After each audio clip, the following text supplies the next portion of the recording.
Hey guys, welcome to a new movie review. Today I'm going to be talking about the new James Mangold film, Ford versus Ferrari. I really enjoy James Mangold's films. I really enjoyed films like Copland, Logan, The Wolverine. For the most part, I've really enjoyed almost everything he's worked on. There's a couple of films every once in a while that weren't amazing from James Mangold, but for the most part, I've really enjoyed the films that he's worked on over time. So for this new true story to be made into a film, this Ford versus Ferrari film, which I'm reviewing for you today, when I heard that he was directing this movie, I was very interested. I know he's very good with characters. He's good with action scenes. He's good with character development and all that stuff that is necessary to make great films. And I was very happy to see him land this project because I knew he was definitely the right man for the job. And with all these race car sequences that were necessary to make this film like this, I knew that he was definitely a great choice to get this film made. So in this film, Ford versus Ferrari, guys, it takes place roughly around 1966, back when Formula One racing was a really big deal, back when race car driving was kind of people were kind of figuring it out and figuring out what they wanted it to be and what the Daytona 500 was going to look like and what Le Mans was going to look like, which is kind of the big deal race that happens in the movie called Le Mans. But in this movie, the Ford car company really wants to make a car that will basically blow away the Ferrari competition at the Le Mans competition. They want to make a car that's going to go faster than that car.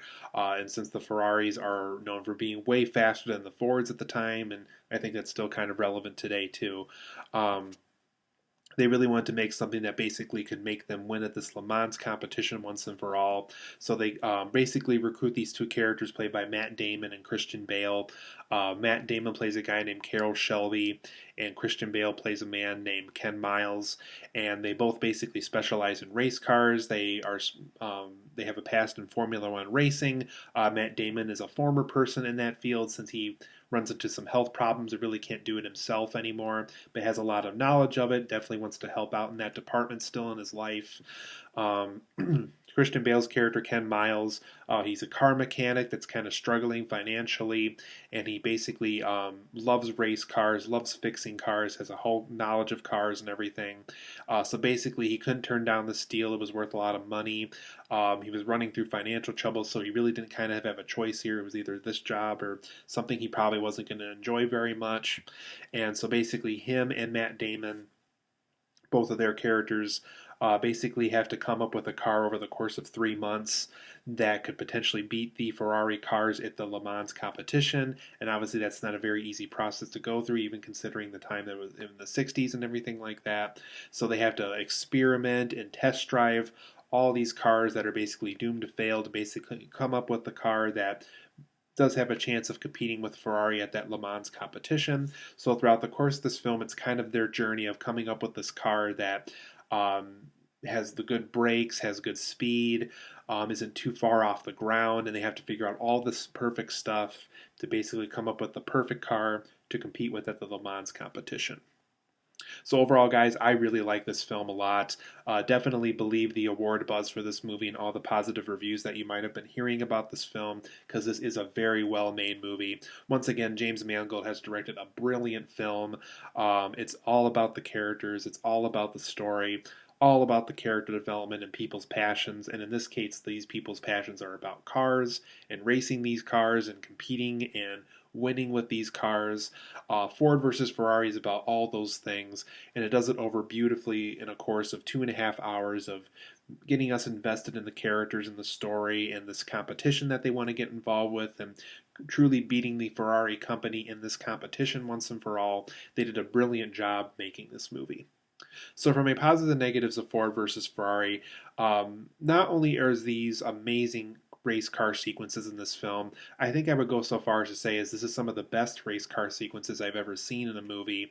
They're just brilliantly filmed. They have first person view perspective on a lot of these races. They're beautifully shot. You can see everything that's going on. It is not shaky cam. They definitely avoided all those annoying things that you might have seen in action films that take you out of the scene in some way or another. They avoid that. They definitely film these scenes the right way. They let you in on the action. They make you feel like you're driving these cars really fast with these characters. Some amazing race car sequences, some of the best I've ever seen regarding race cars in movies. This is also truly a great story with some great characters that it focuses on, whether it is the Ford employees struggling to make this fast car, whether it is Christian Bale's character or Matt Damon's character struggling to make the perfect car in this competition. It really is a great story here that I feel definitely they found a point in history to make a great film about, specifically with these two characters in mind. And James Mangold, once again, makes a great film that's about great story and great characters, and we feel invested the entire movie. Speaking of those characters, Matt Damon and Christian Bale give great performances in this movie. You care about these guys. They have very lovable qualities to them. They're very passionate about cars.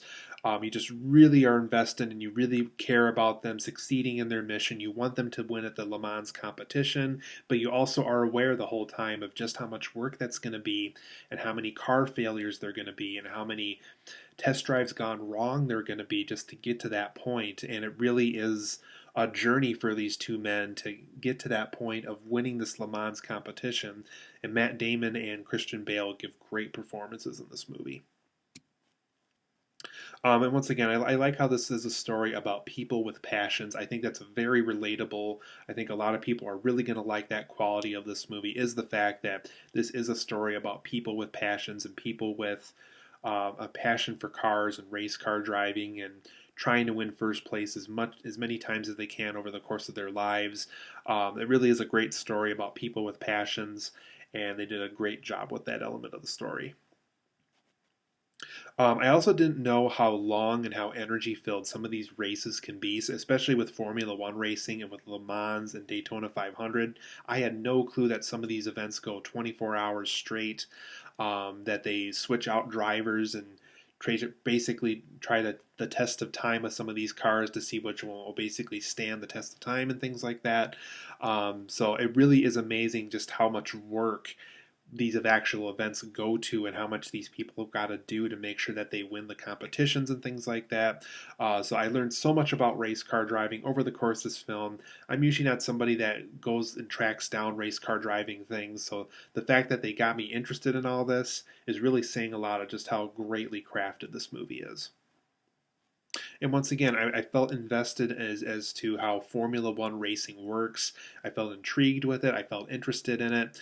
By the time the film was over with, I kind of wanted to learn more and more about it just because the film did such a great job with teaching me about this Formula One racing event that these guys got involved with. And they just did a great job making sure I felt invested and intrigued the entire film. For my negatives of Ford versus Ferrari, though, I really do feel like there could have been less scenes about the car business stuff. Yeah, you can keep it in there. You can have it scenes that focus on some of that stuff, but I felt like there was one too many of those every once in a while, and because this is a 2.5 hour film, you kind of have to cut back on things that really aren't very necessary to the story, that don't work as well. And for me personally, I think some of that car business stuff is going to be some of the stuff that most viewers are not going to be as invested in, because I really care about Matt Damon's character and Christian Bale's character and them succeeding with making sure they win this competition. So the car business stuff, I think they could have done less of it to make sure that this film was intriguing as possible and for a more crisp runtime for this movie. I also thought, for me personally, some of the humor in this film was kind of on and off for me. Yeah, I put it in there. It's good for levity reasons and things like that. But I do feel like some of the jokes in this film were just kind of stale and not very funny to begin with. So for me personally, some of the humor in this film was pretty hit and miss. I also thought the ending of this film was very unsure with itself. Can't really get into detail here because I like to avoid spoilers in my reviews whenever possible. But the ending for me personally, without getting into too much detail, it just felt very unsure. It felt like they had a lot more things they wanted to cover, but because we're at 2.5 hours, they really couldn't do that. So it just felt kind of unsure with itself, and they kind of introduced something towards the end that you could kind of tell that they wanted to play around with some more. So for me personally, I thought this film could have wrapped up better because it just felt very unsure with itself, and it looked like it had a lot more on its mind that it kind of ran out of time to cover as well. So that's maybe just me personally, but the ending to me felt kind of unsure to me. So for me personally, Ford versus Ferrari, I'm going to give this film a 9 out of 10. I think it's excellent. I think it has so many great things about great storytelling, great characters, it has amazing race car sequences. I learned so much about race car driving over the course of this film, and I'm usually not somebody that tracks down stuff like that. But like I said, for some of my negatives, could have gone with less car business stuff. Some of the humor was kind of on and off for me, so some better humor I think could have benefited the movie. And I thought the ending felt very unsure with itself, and it really had no idea with where to go next at times. So 9 out of 10 for me. I highly recommend seeing Ford versus Ferrari. Definitely a highlight of 2019. Very good movie. 9 out of 10 for me.